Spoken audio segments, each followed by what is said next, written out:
আসসালামু আলাইকুম। আমি তানভীর মুস্তাফিজুর রহমান চৌধুরী, প্রাক্তন ছাত্র সংসদের president, York college, the city university of new York. একটা টপিকস না বললে না হয়, ওর মেবি আমি কভার করছি অ্যানাদার ডে, বাট এগেইন আমি বলতেছি এই টপিক্সটা নিয়ে। বাংলাদেশের যে ইন্ডিয়ান যত মুভি আছে বা ড্রামা আছে এগুলা এবং চ্যানেল আছে, এগুলা কি বন্ধ হয়েছে? বাংলাদেশে তো এইগুলা চলার কথা না, ইভেন ফ্রি দিলেও তো চালানোর কথা না। যেহেতু তথ্য উপদেষ্টা আমাদের নিজের নাহিদকে আমি রিকোয়েস্ট করব বাংলাদেশের যত ইন্ডিয়ান টিভি চ্যানেল আছে সবগুলা বন্ধ করতে হবে। এখন 2 নম্বর জিনিস যেটা আমি বাংলাদেশের আপাময় জনগণের জন্য এই কথাটা বলবো, যে দেখেন বাংলাদেশের কালচারটাকে পুরো ধ্বংস করে দিছে আওয়ামী লীগেররা, হ্যাঁ, ইন্ডিয়াকে নিয়ে।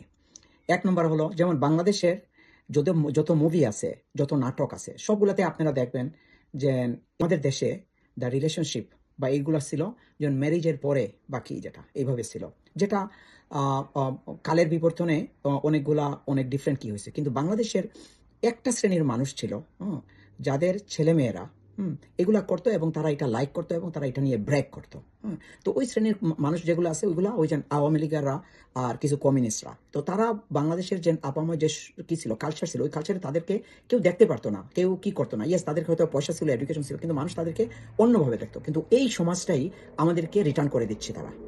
ওই যে আওয়ামী লীগের লাস্ট 16 ইয়ার্সে এইগুলাই দিচ্ছে। যেমন আপনি যদি ওই যে মুভি দেখেন, নাটক দেখেন, এগুলোতে দেখেন, যেমন যদি ফ্রেন্ড থাকে, আমি মানে ছেলে ফ্রেন্ড থাকে, তো ও কিভাবে কথা বলবে, তারপর ওর সাথে কিভাবে কথা বলবে, আপনারা যদি দেখেন দ্যাট ডিমোরালাইজেশন কি হয়েছে, কালচারের যে ডিমোরালাইজেশন হয়েছে, ছেলেটাকে তুই বলে কথা বলবে, ছেলেটাকে ওই যে কার্স ল্যাঙ্গুয়েজ দিয়ে কথা বলবে, তারপরে থাপ্পড় মেরে দেবে।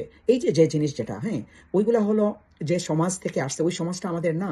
আর ওই সমাজটাকে যারা ফলো করতো, ওইগুলা ওই যে কুলাঙ্গার কিছু ছিল, ওই মা প্যারেন্টস ছিল, মেয়েদেরকে ওই যে বলতো যে তোমরা তোমার রুমে যাও, ছেলের সাথে গল্প করো, ইত্যাদি ইত্যাদি। এই সমস্ত জিনিস আমাদের কালচার ছিল না কোনোদিন। হ্যাঁ, তো ওই এবং ওই শ্রেণীটা ছিল সবসময়, হ্যাঁ, তারা তাদের তাদের তাদের মতো তাদের গণ্ডিতে চলতো। হ্যাঁ, মা মার লাইফ চালাইতো, মেয়ের লাইফ চালাইতো, ছেলের লাইফ চালাইতো, এইভাবে এইভাবে ছিল, ঠিক আছে। কিন্তু this is not our culture. So আমি নাহিদকে বলবো যেটা, যে তথ্য প্রযুক্তির কি থেকে ইন্ডিয়ান যত চ্যানেল আছে, যত ড্রামা আছে, সবকিছু ব্যান করা উচিত বাংলাদেশে। হ্যাঁ, এবং কাউকে যদি ব্যান কোনো জিনিস যদি কেউ এর জন্য একটা জরিমানাও করা উচিত। লেট আস রিয়েলি আমাদের কালচারটাকে রিটেক করি এবং কিছুদিন এটাকে ম্যাচিউর হইতে দেই, এরপরে যদি কি করতে হয় করা হবে। সো আমি মনে করি যেটা, যেন এটা করা ভেরি ইম্পর্টেন্ট। সালাম বাংলাদেশ, সালাম ছাত্র সমাজ, তোমরা আমাদের ভবিষ্যৎ।